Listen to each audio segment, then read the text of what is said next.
오늘의 말씀 속에서 이스라엘 백성들이 모세의 율법을 지키다가 가장 고민하는 부분들이 오늘 사두개인들이 예수님께 가지고 나와서 이야기를 합니다. 이거는 신명기에 나오는 수훈법의 이야기인데 오늘 예수님께 묻는 질문이 무엇입니까? 7 형제가 있는데 큰 사람이 장가가서 자식을 낳지 못하고 죽어서 둘째 부인이 그 다음 자식들에 들어가 7을 다 아내로 맞이했지만 다 죽게 된 것이죠. 그리고 여자도 죽었을 때 부활할 때 누구의 아내가 되겠습니까? 라고 하는 질문입니다. 예수님은 이들에게 뭐라고 얘기합니까? 너희가 성경도 하나님의 능력도 알지 못하는 걸로 오해한다라고 이야기를 해주고 있어요. 그러면서 계속 하시는 말씀이 하나님은 아브라함과 이삭과 야곱의 하나님, 죽은 자의 하나님이 아니라 살아있는 자의 하나님이라 라고 말씀하고 계십니다.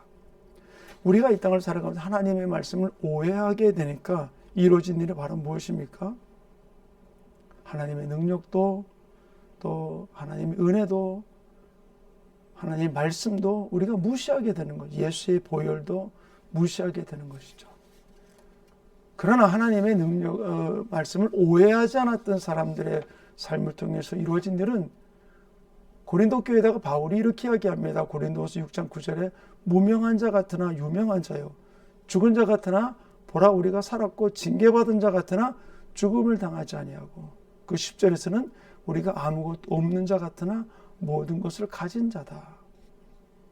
이 땅에 유명한지 무명한지 상관없는 부분들임을 고백하며 끝까지 하나님 앞에 달려갔던 모습을 이야기를 해주고 있죠. 이 가치관을 가지고 천국을 바라보는 부분들, 히브리서 기자는 이렇게 이야기를 합니다. 히브리서 10장 34절, 너희가 갇힌 자를 동정하고 너희 소유를 빼앗기는 것도 기쁘게 당한 것은 더 낫고 영원한 소유가 있는 줄 알미라. 이 땅에서 갇혀도 또 빼앗겨도 기쁨으로 그 일을 감당할 수 있었던 이유는 더 낫고 영원한 소유가 나에게 있다는 사실을 알기 때문에 그들은 기쁨으로 모든 일을 감당했음을 이야기를 해주고 있어요. 그래서 계속해서 히브리서 기자는 오해하지 않았던 사람들의 삶이 히브리서 기자 초대교인들을 통해서 어떤 모습으로 나타났는가. 히브리서 11장 35절은 여자들은 자기의 죽은 자들을 부활로 받아들이기도 하며 어떤 이들은 더 좋은 부활을 얻고자 하여 심한 고문을 받되 구차히 풀려나기를 원하지 아니했으며 내 가족이 죽고 순교하고 그럼에도 그를 슬픔이지만 슬픔으로 받아들이는 것이 아니라 다시 부활할 때 만날 것을 믿으면서 부활로 받아들이고, 또 내가 이 땅에서 심한 고문을 받지만 구차하게 풀려나기를 원하지 아니하고 내가 더 좋은 부활을 얻기 위해서 핑계대지 않고 나갔던 이들의 모습을 이야기를 해주고 있어요. 이런 사람들을 성경은 히브리서 기자는 바로 세상이 감당하지 못할 자라라고 이야기를 해주고 있죠.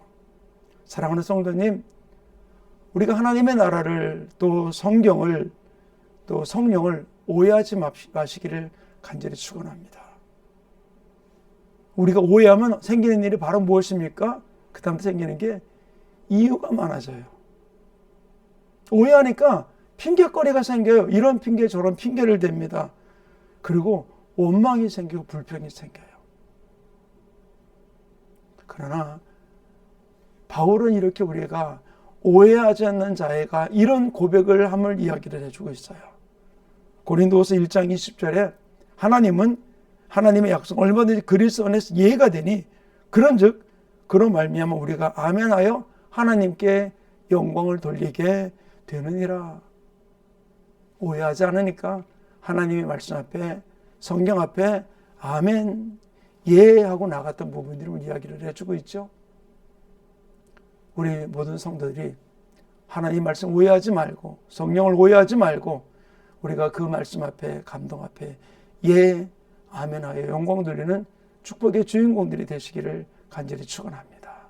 아멘.